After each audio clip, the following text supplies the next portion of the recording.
You hit my car! Oh my God, you hit my Bentley! The scream rips through the upscale shopping center parking lot like a siren, theatrical and panicked, loud enough to make every shopper loading bags into Range Rovers and Mercedes stop mid-motion and turn to look. Stop right there!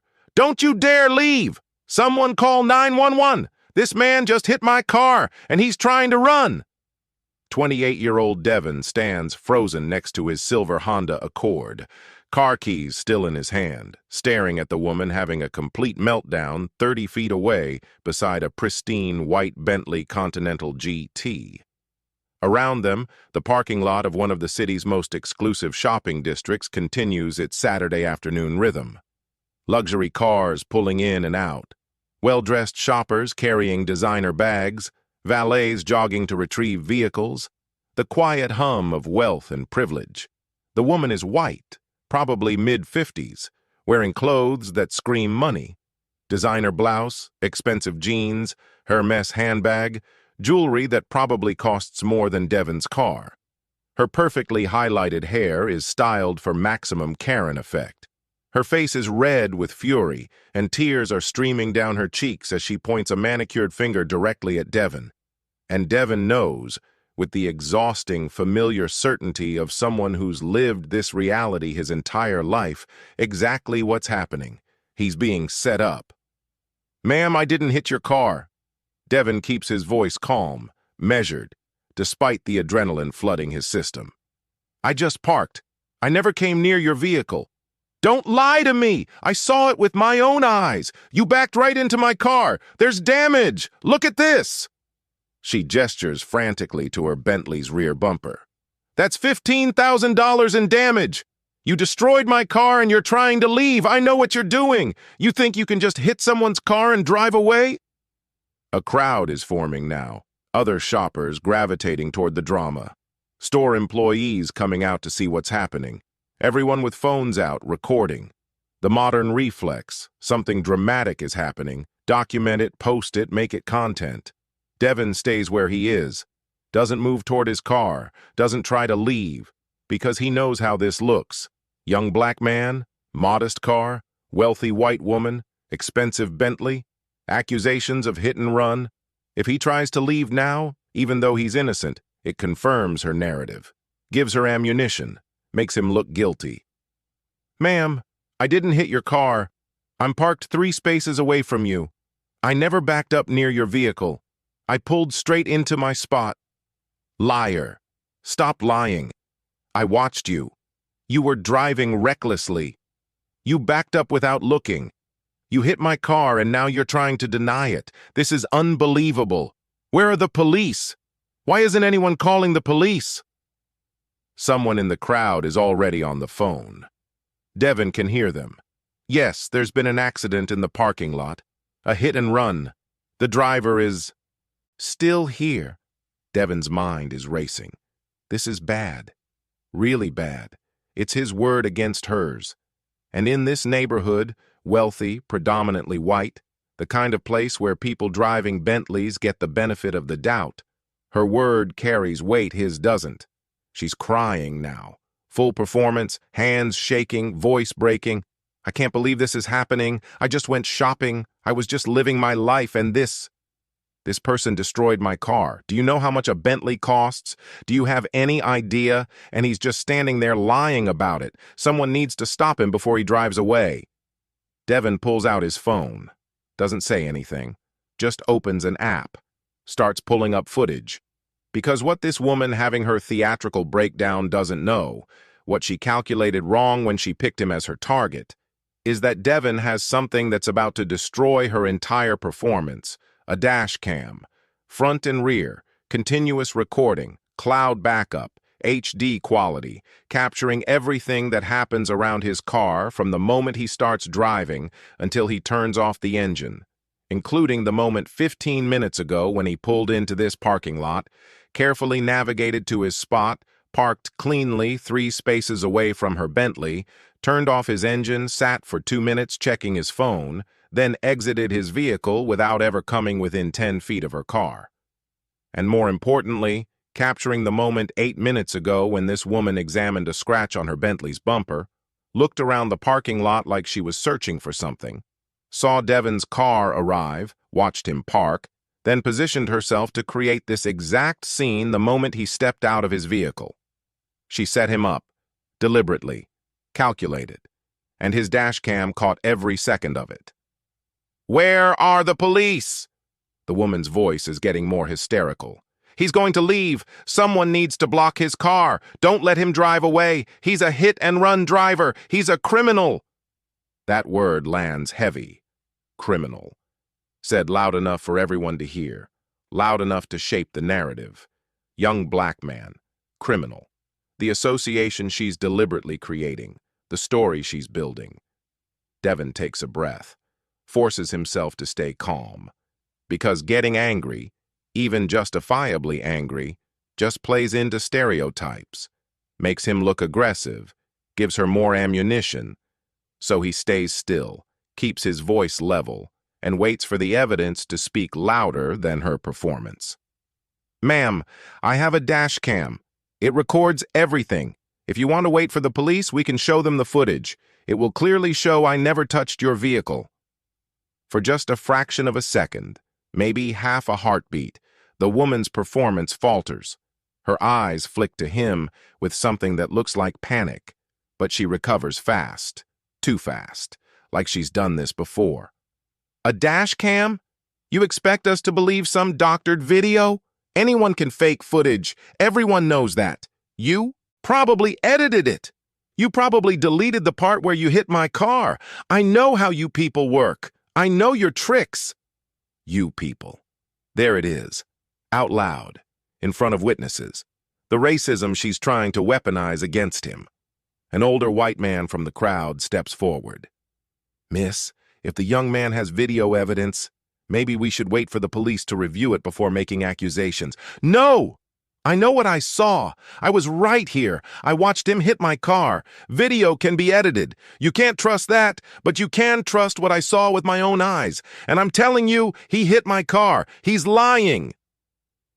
Devon pulls up the dashcam footage on his phone.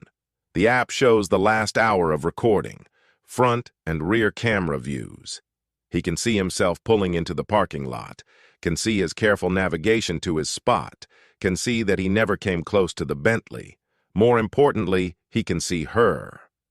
Walking to her Bentley 8 minutes ago, examining a scratch that was already there, looking around, spotting his car, waiting, and then timing her screaming accusation for maximum dramatic effect the moment he stepped out of his vehicle. It's all there, clear, undeniable, and about to completely destroy her performance. But what Devon doesn't know yet, what he's about to discover, is that this woman isn't just some opportunist who saw a chance to blame pre-existing damage on someone else. This is her business model, her scam. She's done this 3 times before. Targeted young men of color, collected settlements, made tens of thousands of dollars by weaponizing her privilege and society's built-in biases. She chose him because she thought he'd be easy, thought he wouldn't have evidence, thought his word wouldn't matter against hers, thought she could cry and perform and collect another payday. She chose wrong. And when the police arrive and review the dashcam footage, when they see her deliberate setup captured on video, when her entire fraud scheme collapses in front of a crowd of witnesses, she's going to faint. Literally collapse. Whether from genuine shock or continued performance, it won't matter. Because the woman who thought she could destroy an innocent man's life for insurance money is about to face felony charges. And the young black man she chose as her victim is about to become the person who exposes her entire operation.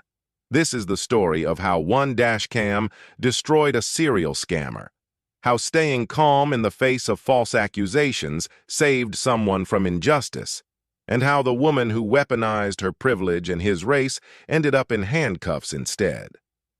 The shopping center sits in one of the city's wealthiest neighborhoods.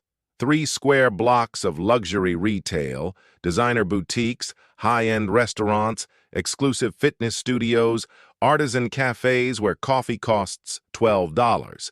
The kind of place where valet parking is expected, where shopping bags have thick rope handles and embossed logos, where simply walking through the doors requires a certain level of wealth. The parking lot reflects the clientele: Bentleys, Porsches, Mercedes G-Wagons, Teslas, Range Rovers, BMWs, a few modest Lexus and Audi vehicles. The kind of automotive landscape where a 7-year-old Honda Accord stands out by being the cheapest vehicle in sight. Devin doesn't usually shop here. Can't afford to, honestly. But his girlfriend works at one of the boutiques: sales associate, employee discount, the kind of job that lets you be around luxury without being able to afford it yourself. She texted him, asking if he could bring her the lunch she forgot at home. He had the afternoon off from his job in IT support, so he drove over. Pulled into the parking lot. Found a spot. Parked carefully. Devin is always careful, especially in neighborhoods like this where any mistake can be weaponized against him. Made sure he was centered in his space. Made sure he wasn't too close to anyone. Made sure his modest car didn't accidentally touch any of the expensive vehicles surrounding it. Sat in his car for 2 minutes checking messages, preparing himself mentally for walking through this space where he doesn't quite fit, where his jeans and hoodie mark him as different, where his presence makes security guards track his movement, where being young and black in an affluent white space means being presumed suspicious until proven otherwise. He's lived this his entire life: the extra scrutiny, the watched feeling, the knowledge that any mistake, any misunderstanding, could escalate in ways it wouldn't for someone white. So he's careful, consciously, deliberately careful. Parks legally, drives the speed limit, keeps his hands visible, doesn't make sudden movements, stays calm, stays polite, stays non-threatening. And still, somehow it's not enough. Because he just stepped out of his car to walk 40 feet to his girlfriend's store, and a woman is screaming that he committed a hit and run. Devin bought the Dashcam 2 years ago after a traffic stop, where an officer claimed Devin ran a red light that Devin knows with certainty was green. No evidence either way. Officer's word against his. Guess whose word the judge believed? $300 ticket, points on his license, insurance rate increase, and the knowledge that if he'd had video evidence, he could have proven his innocence. So he bought a good Dashcam, not the cheap kind that only records when you're actively driving, the kind that records continuously, even when parked, front and rear cameras, cloud backup in case someone tries to destroy the camera itself, HD quality that captures license plates and faces, motion sensors that flag activity around the vehicle. Cost him $400. Money he didn't really have, but worth every penny for the peace of mind, for the evidence if something like this happened again. And now, standing in this parking lot with a woman screaming false accusations, with a crowd recording, with police being called, Devin has never been more grateful for that purchase. He swipes through the Dashcam app, pulls up the footage from the past 30 minutes. The video is clear, comprehensive, damning. Not for him, for her.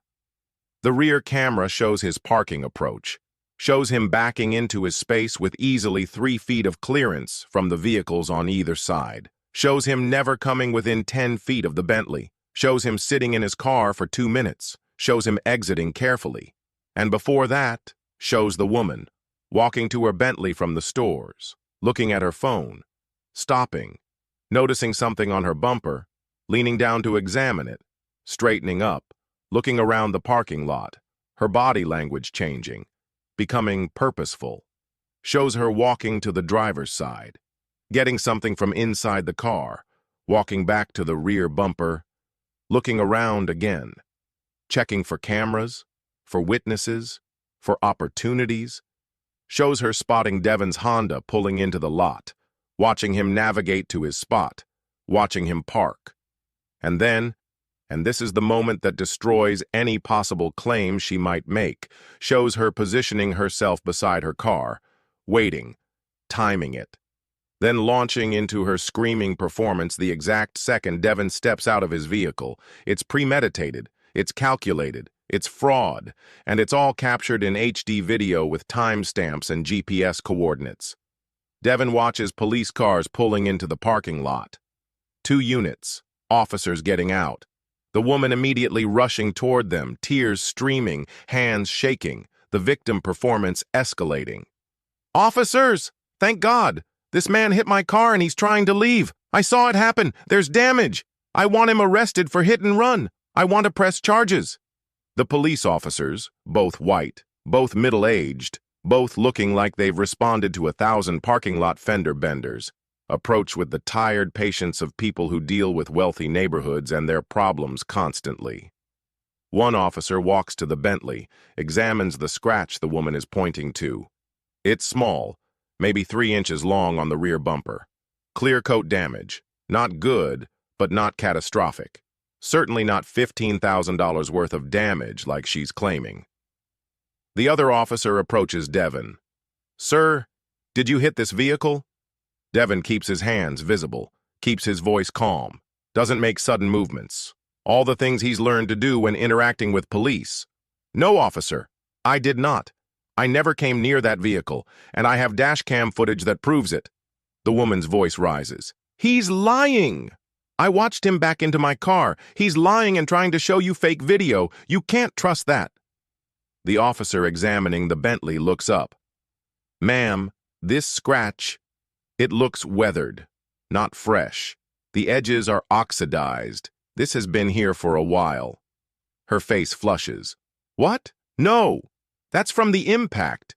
From him hitting my car just now. Are you saying I'm lying? I know what I saw." The officer with Devin extends his hand. "Can I see the dashcam footage, sir?" Devin hands over his phone, pulls up the relevant timestamps. "This shows me parking at 2:47 p.m. I'm 3 spaces away from her vehicle, never came close. And this earlier footage from 2:41 p.m. shows her examining the scratch before I even arrived." The officer takes the phone, starts watching.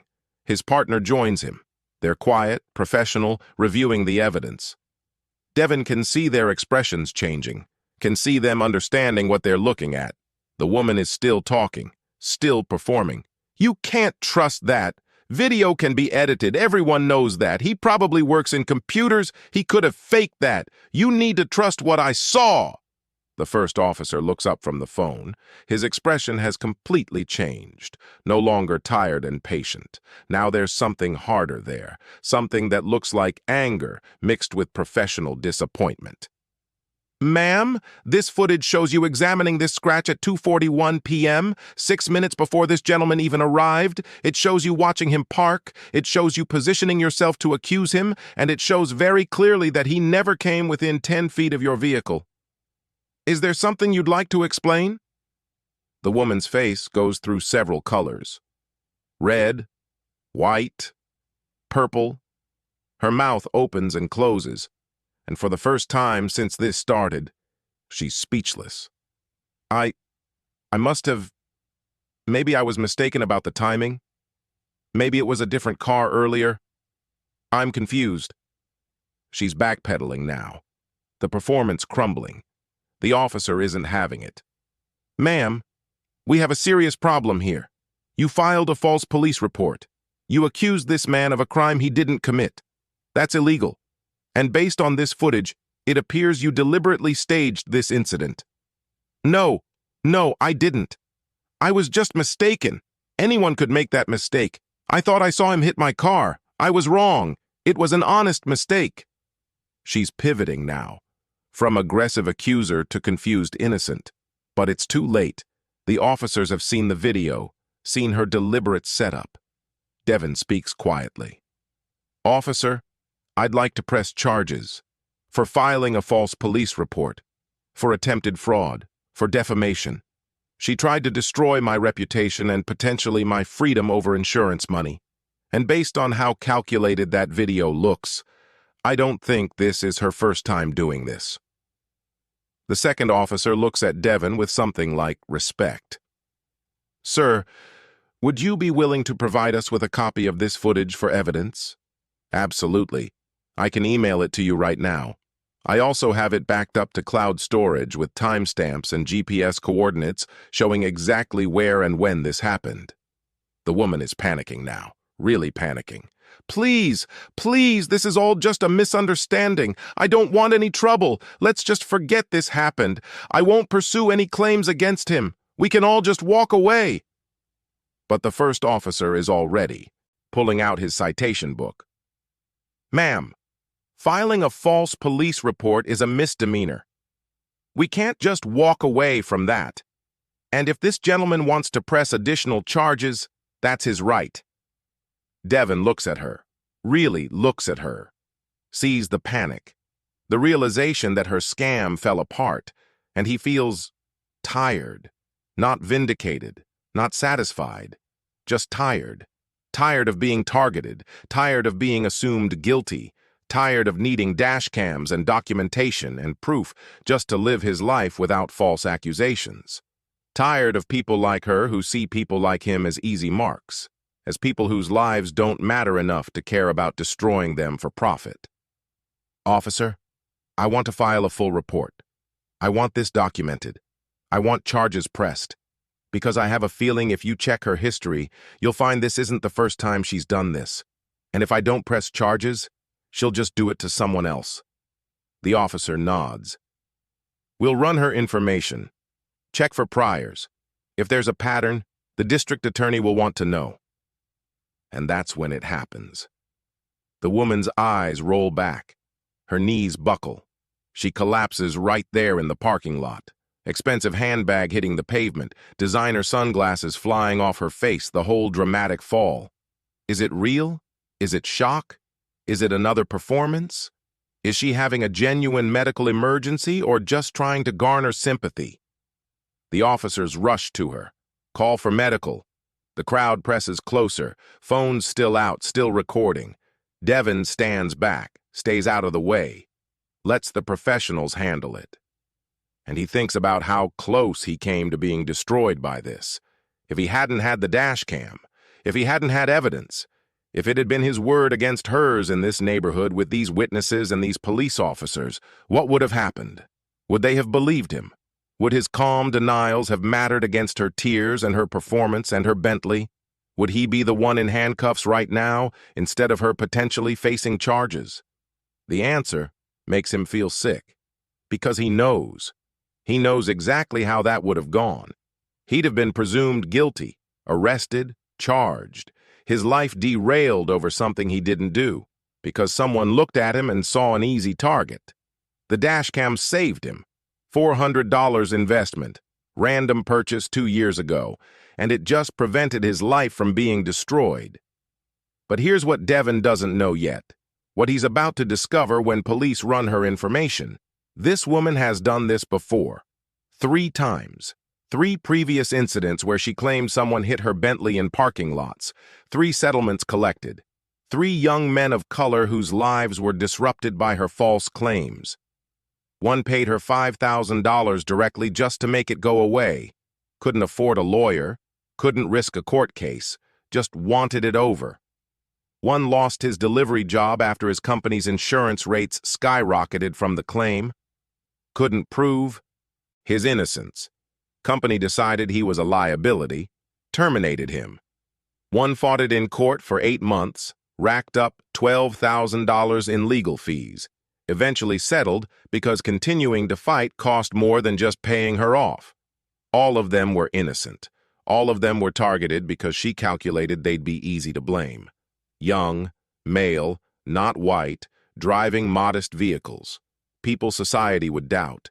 People who wouldn't have the resources or evidence to fight back. She'd made over $50,000 from this scam across 2 years, and she'd gotten away with it every time because none of her previous victims had what Devin has. Undeniable video evidence of her fraud. Until today. Until she picked the wrong target. Until she chose someone with a dashcam who could prove not just his innocence, but her deliberate setup. The EMTs arrive, check her vitals. She's conscious now, sitting up, crying. Still performing? Or genuinely overwhelmed by the consequences collapsing on her? Devin can't tell.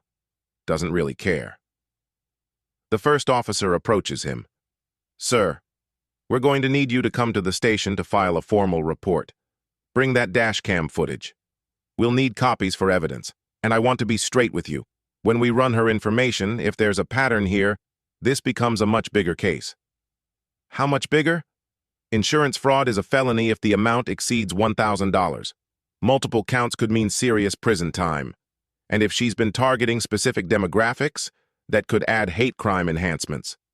Devin feels something shift in his chest. Not satisfaction, something heavier.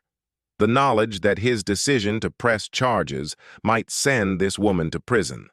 That his dashcam footage might be the evidence that destroys her life the way she tried to destroy his. He should feel good about that. She tried to frame him, tried to ruin him, deserves consequences. But mostly he just feels exhausted. Exhausted by living in a world where he needs dashboard cameras and documentation and constant vigilance just to protect himself from people who see him as a target. Where being young and black means being vulnerable to schemes like this. Where his word means so little that without video evidence, he'd be presumed guilty. "I'll file the report," Devin says, "and I'll cooperate fully with any investigation.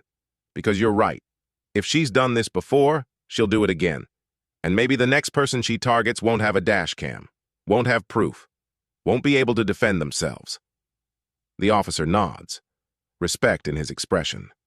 "You did everything right here, son. Stayed calm, didn't escalate, provided evidence. A lot of people in your situation would have lost their temper. You kept your cool. That matters." Devin almost laughs. Because of course he kept his cool. Because he knows what happens to black men who lose their temper in confrontations with white women and police officers. Because staying calm isn't a choice. It's survival. It's the tax he pays for existing in spaces where he's presumed dangerous. But he doesn't say that. Just nods. Takes the officer's card. Agrees to come to the station in an hour to file the formal report. The crowd is dispersing now. The show is over. The woman is being helped to her feet by EMTs. The police are documenting the scene, and Devin is free to go. Free to walk the 40 feet to his girlfriend's store and deliver the lunch she forgot. Such a simple errand, such a mundane task, and it almost became the worst day of his life. He walks toward the boutique. His phone buzzes. Text from his girlfriend. "Babe, are you okay?" Someone said there was drama in the parking lot. Police cars everywhere. He texts back. "I'm fine. Tell you when I see you. Bringing your lunch now." Puts his phone away, takes a breath, and walks into the store. His girlfriend sees him and rushes over. "What happened? Everyone's talking about some woman accusing someone of hitting her car." "That was me. She tried to frame me. Said I hit her Bentley. I didn't. Had dashcam proof. Now she's being investigated for fraud." His girlfriend's eyes go wide. "Oh my God. Are you serious? Are you okay?"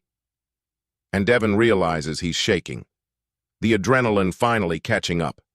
The reality of how close he came to being arrested, charged, convicted over something he didn't do finally hitting him.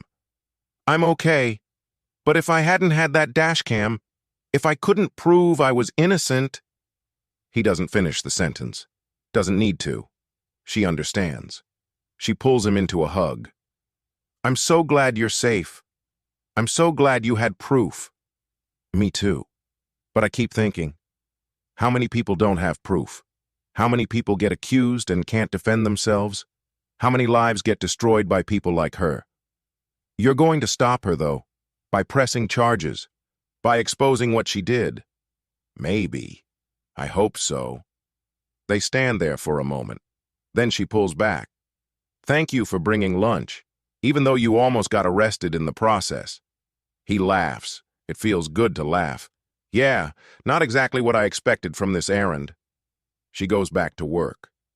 Devin heads back to his car, has to drive to the police station, file the report, provide the evidence, start the process of holding this woman accountable. But first, he sits in his Honda Accord, looks at the dashcam mounted on his windshield, that little camera, That $400 purchase. That saved him.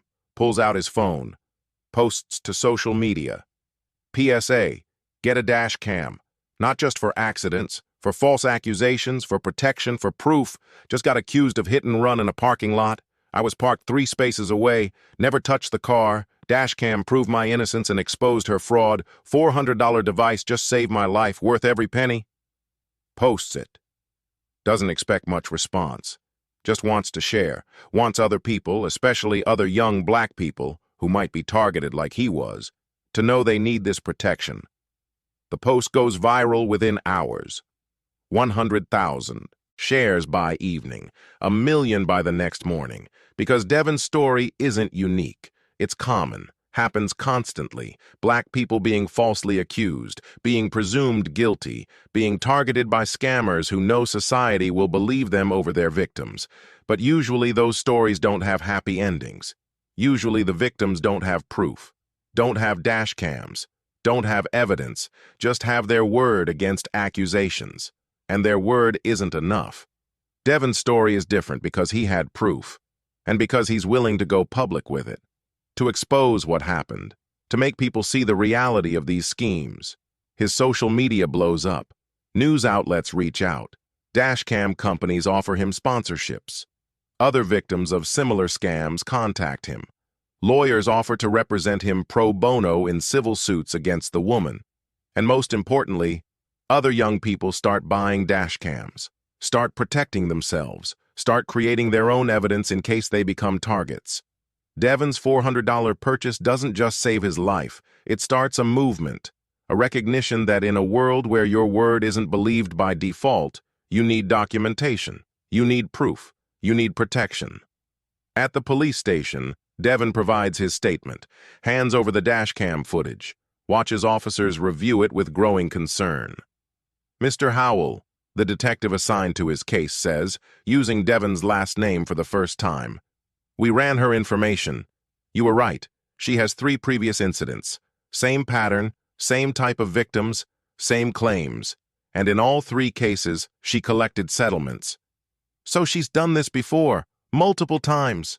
"Yes, and with your evidence, we can now reopen those previous cases. Contact the other victims, build a pattern of fraud. This isn't just about your incident anymore. This is about stopping a serial scammer who's been targeting vulnerable people for years." Devon feels that weight again.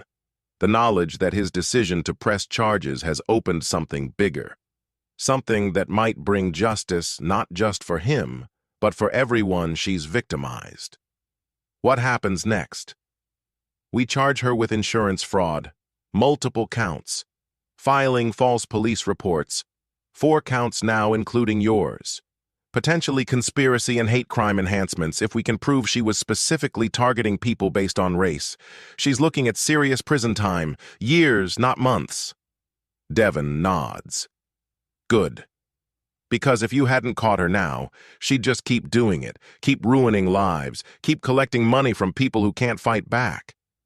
The detective leans back. "Can I ask you something? How did you stay so calm out there? I've seen the footage. She was screaming at you, calling you a criminal, making a scene, and you just stood there, calm, professional. How?" Devon looks at him, wonders if this white detective really wants to understand. Decides to tell him anyway. "Because I know what happens to black men who get angry in confrontations with white women. I know how that story ends, so I stay calm, always, even when I'm being falsely accused, even when I'm being called a criminal, even when my life is being threatened. I stay calm because that's the only way I survive these situations." The detective is quiet for a moment. That's not right. You shouldn't have to live like that." "No, I shouldn't, but I do. We all do. Every black person in America has to be twice as calm, twice as patient, twice as perfect just to be treated half as fairly. It's exhausting, but it's reality." "Well, for what it's worth, your calmness today saved you. If you'd gotten angry, escalated, tried to leave, this could have gone very differently." "I know. That's exactly why I stayed calm, because I knew. Devin finishes his statement, signs the documents, receives a case number, is told he'll be contacted about court dates, walks out of the police station, gets in his car, drives home, and tries to process what just happened. He almost got arrested today, almost got charged with hit and run, almost had his life derailed by a woman who saw him as an easy target for her fraud scheme. But he had a dash cam, had evidence, had proof, and now she's the one facing charges. Justice. Maybe, finally. But it doesn't feel like a victory. It feels like survival, like barely escaping something that shouldn't have been a threat in the first place. Over the next few days, the story explodes.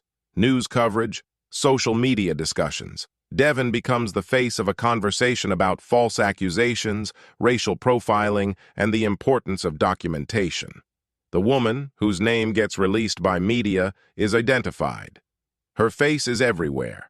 Her previous victims come forward publicly. Her fraud scheme is exposed in detail, and she tries to control the narrative, releases statements through her lawyer, claims she made honest mistakes, that she never intended to harm anyone, that she's the real victim here, targeted by social media mobs, her life destroyed over misunderstandings. But the evidence is too clear. The dashcam footage is too damning.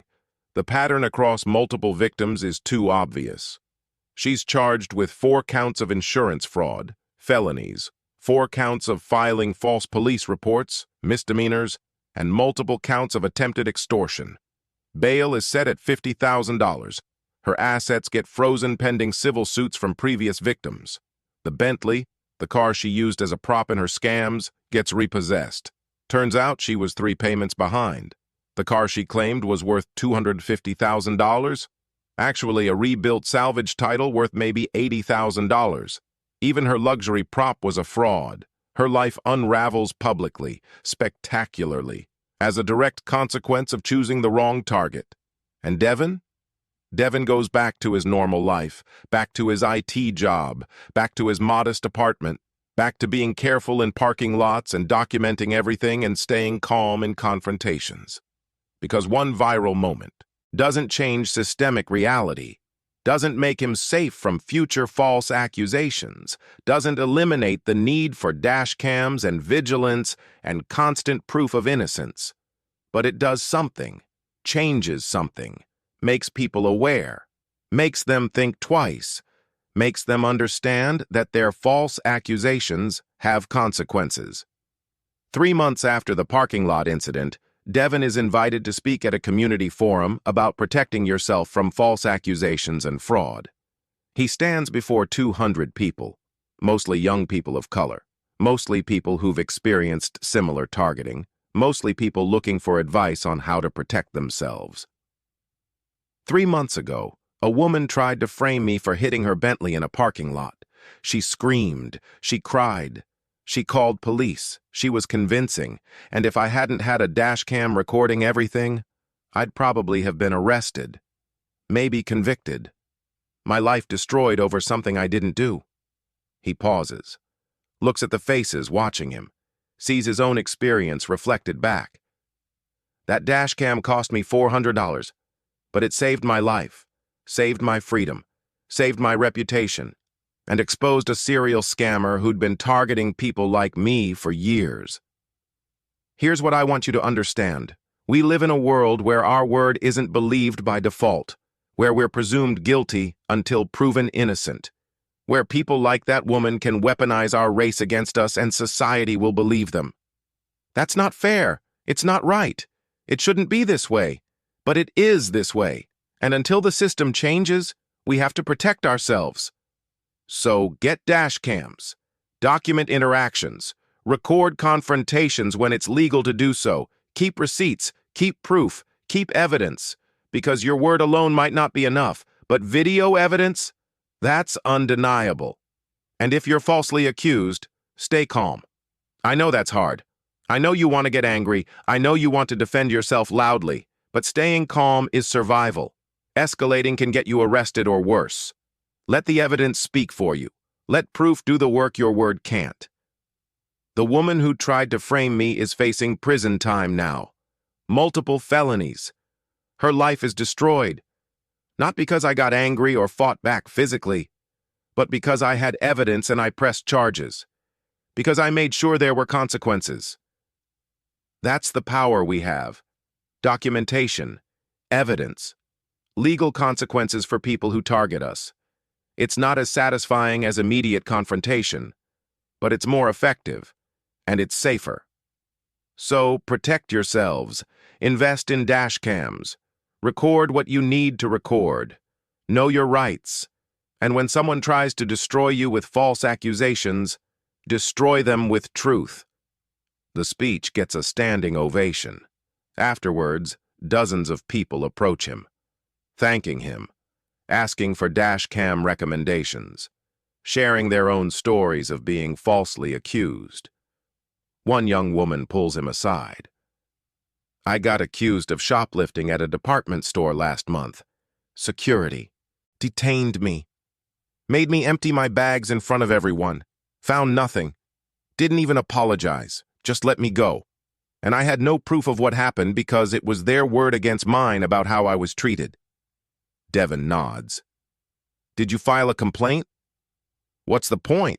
They just deny it. Say I'm making it up. It's my word against theirs. That's why you need evidence. Next time, record the interaction on your phone. Know your rights. In most states, you can record in public spaces, and if they violate those rights again, you have proof. She tears up. Thank you for speaking up, for showing that we can fight back. We can. But we have to be smart about it. Evidence over emotion. Documentation over confrontation. That's how we protect ourselves. 6 months after the incident, the woman's trial begins. Devin is called to testify, takes the stand, provides his account. The dashcam footage plays for the jury. The prosecutor asks, Mr. Howell, when the defendant was screaming at you, accusing you of a crime you didn't commit, what were you thinking? Devin looks at the jury. 12 faces, mixed demographics, some sympathetic, some skeptical. I was thinking that I needed to stay calm, that getting angry would make things worse, that I needed to protect myself with evidence because my word alone wouldn't be believed, and I was thinking about how close I came to being arrested for something I didn't do, how my life could have been destroyed by her lies if I hadn't had that dashcam. Were you afraid? Yes, terrified, because I know how these situations end for people who look like me. I know that accusations from wealthy white women carry weight that my denials don't. I know that without proof, I'd have been presumed guilty. So yes, I was afraid. But I stayed calm because that was the only way to survive it. The defense attorney cross-examines, tries to suggest Devin somehow provoked the situation, maybe drove recklessly earlier, maybe had previous interactions with the defendant, maybe edited the dashcam footage. But the evidence is too clear. The timestamps are verified.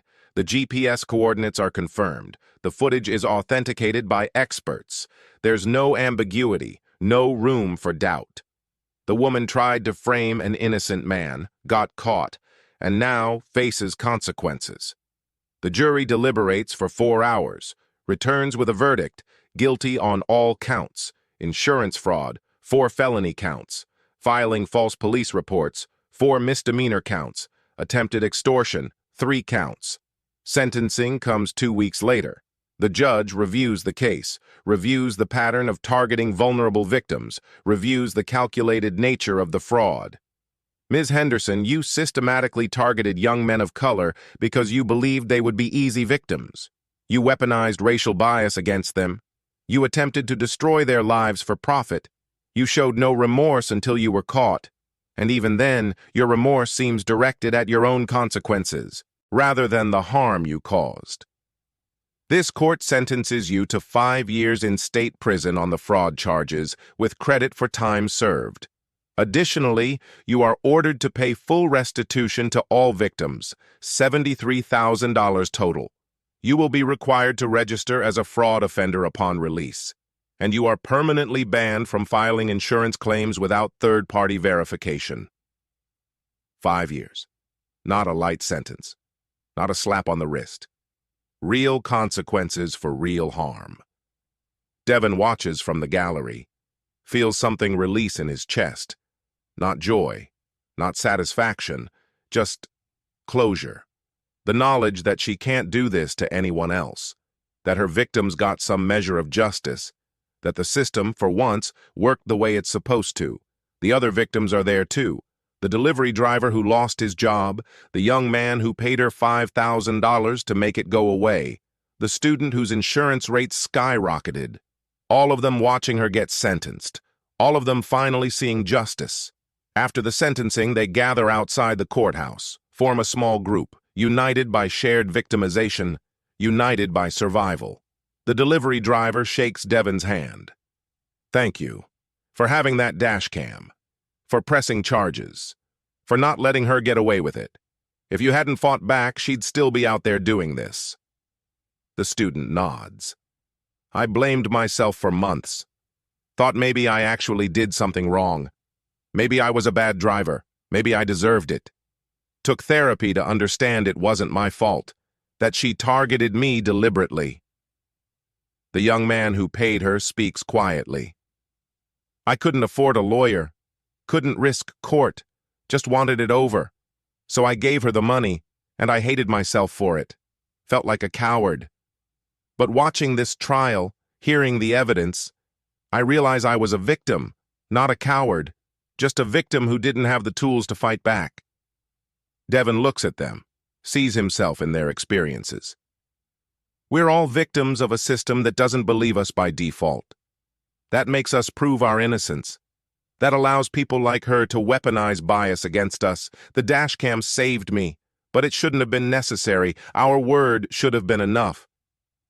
They stand together for a while, not celebrating, just existing in the space between trauma and healing, between victimization and justice. Eventually, they exchange information, promise to stay in touch, form a support group for others who've experienced similar scams, decide to advocate for legislation requiring dashcam footage to be admissible as primary evidence in traffic disputes, turn their victimization into advocacy, their trauma into change. 1 year after the parking lot incident, Devin gives a TED Talk. The $400 device that saved my life, why documentation is survival for Black Americans. He stands on stage before thousands, tells his story, shows the dashcam footage, explains the systematic nature of being presumed guilty until proven innocent. I shouldn't need a dashcam to protect myself from false accusations. I shouldn't need to record every interaction with police. I shouldn't need documentation to prove I'm not a criminal. But I do. We all do. Every Black person in America knows this truth. Your word alone isn't enough. That's not paranoia. That's reality, backed by data, by history, by lived experience. We are presumed suspicious, presumed guilty, presumed dangerous, until we provide overwhelming proof otherwise.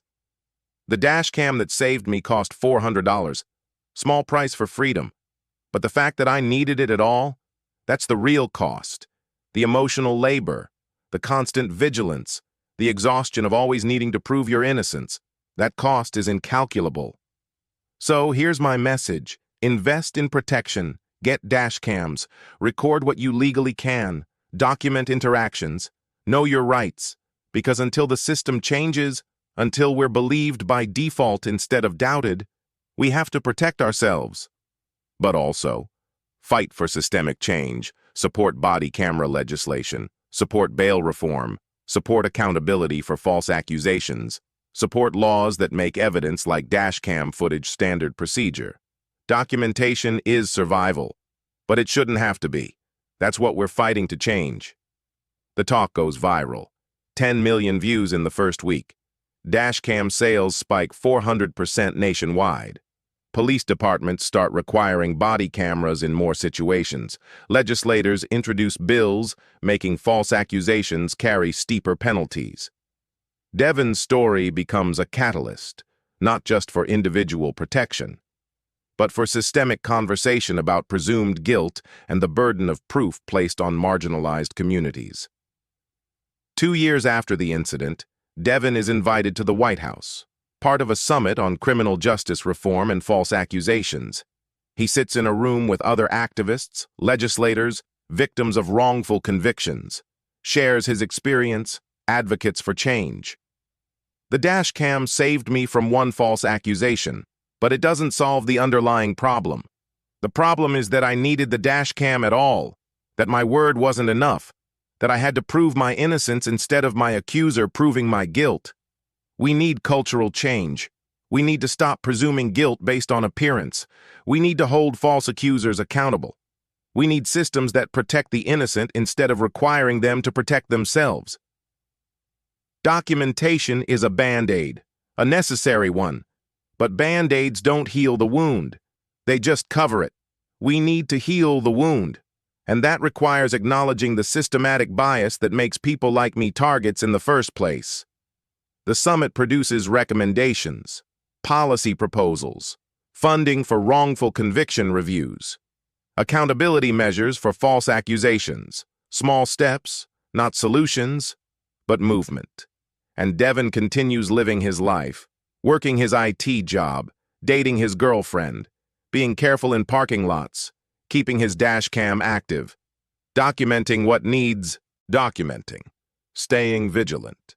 Because one viral moment doesn't eliminate the need for protection. One high-profile case doesn't change systematic reality. One victory doesn't mean safety, but it means something. It starts conversations. It creates awareness. It makes people think twice before making false accusations. It empowers other victims to fight back. 5 years after the parking lot incident, Devin gets a message. From the woman. From prison. I don't expect you to read this. I don't deserve your time or attention, but I wanted you to know I'm sorry. Not because I'm in prison, not because I got caught, but because I understand now what I did to you and the others. I spent my whole life believing my word mattered more than people like yours. That my tears carried weight, your denials didn't. That I could weaponize bias and get away with it. And I did. For years. What I did to you, to all of you, wasn't just fraud. It was violence. I tried to destroy your lives, put you in prison, ruin your futures, all for money, all because I thought you were easy targets. I've had a lot of time to think, to understand the privilege I weaponized, the bias I exploited, the lives I damaged, and I'm sorry. I know that doesn't undo what I did, doesn't give back the money or the time or the trauma, but I needed to say it. You saved yourself with that Dashcam, but you also saved future victims by pressing charges, by fighting back, by refusing to let me get away with it. Thank you for that. Thank you for being stronger than I deserved you to be. I have 3 more years in here, and then a lifetime of making amends. I don't know if that's possible, don't know if I can ever balance the harm I caused, but I'm going to try. I'm sorry. For everything. Devin reads the message, reads it again, tries to determine if it's genuine or just another performance, another attempt at manipulation, another calculated move. He'll never know for certain. Can't read her heart. Can't determine if prison changed her or just made her a better liar. But it doesn't matter. His healing isn't dependent on her remorse. His justice isn't contingent on her apology. He survived. She faced consequences. That's enough. He doesn't respond to the message, doesn't owe her forgiveness or acknowledgement, just archives it, moves on, keeps living, because that's what survival looks like. Not victory, not closure, just continuing, just living despite the people who tried to destroy you, just building a life that matters more than their attempts to take it away. 10 years after the parking lot incident, Devin is successful, senior IT director at a major tech company, married to his girlfriend from the boutique, father to 2 young kids, homeowner, stable, thriving, and still careful, still documents everything, still has dash cams in both family vehicles, still teaches his kids about staying calm in confrontations, still carries the weight of knowing his word alone might not be enough. But he's built something despite that. Built a life that matters, built a family, built security, built success that can't be taken by false accusations.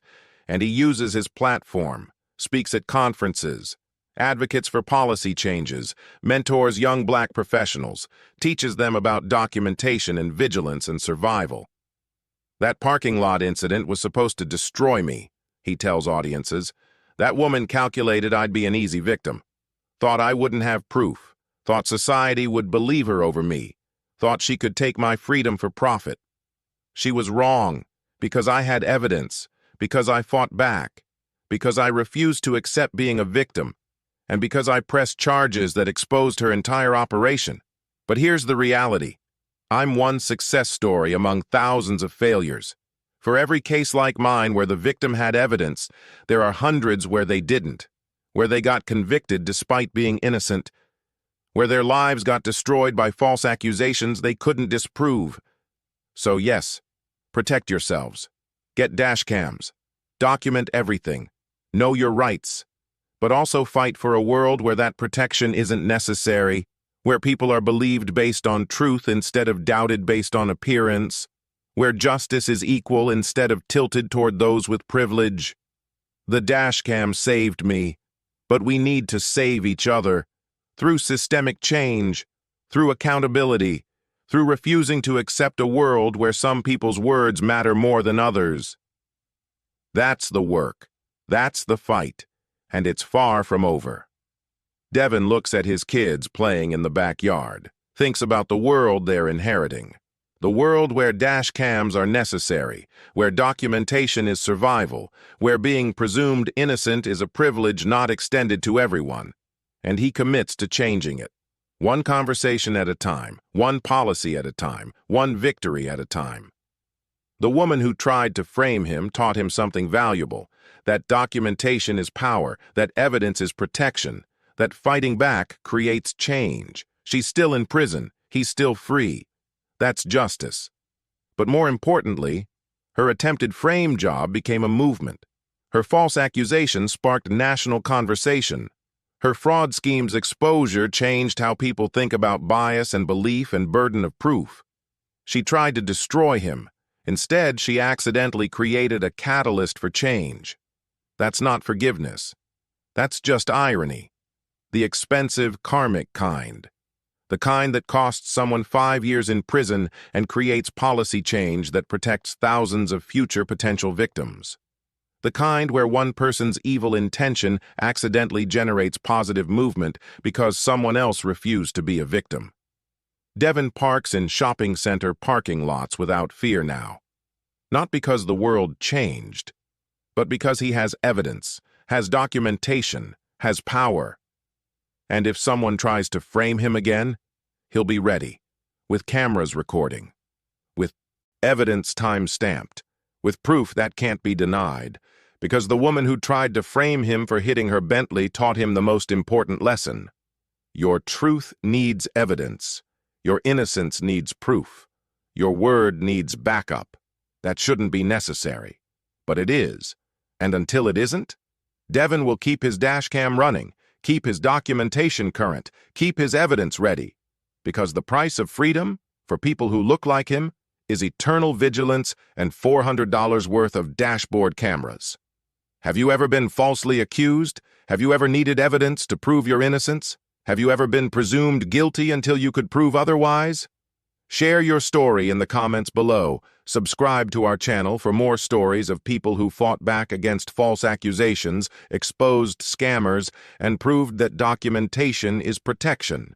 Because somewhere right now, someone is being falsely accused. Someone is being targeted by scammers who think they're easy victims. Someone needs to know that dashcams and documentation can save their lives.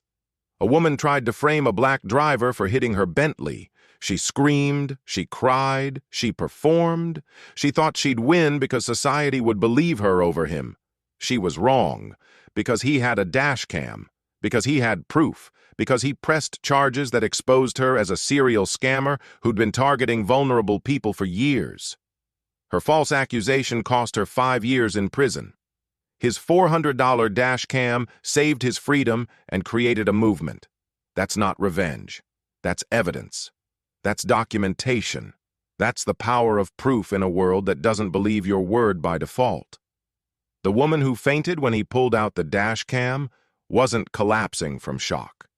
She was collapsing from the realization that her privilege couldn't protect her from evidence, that her tears couldn't override video proof, that her calculated victim act just became documented fraud. Justice doesn't always win, but when it has evidence, it's undeniable. Get a Dashcam. Protect yourself. Document your innocence, because in a world where your word isn't believed by default, evidence is survival.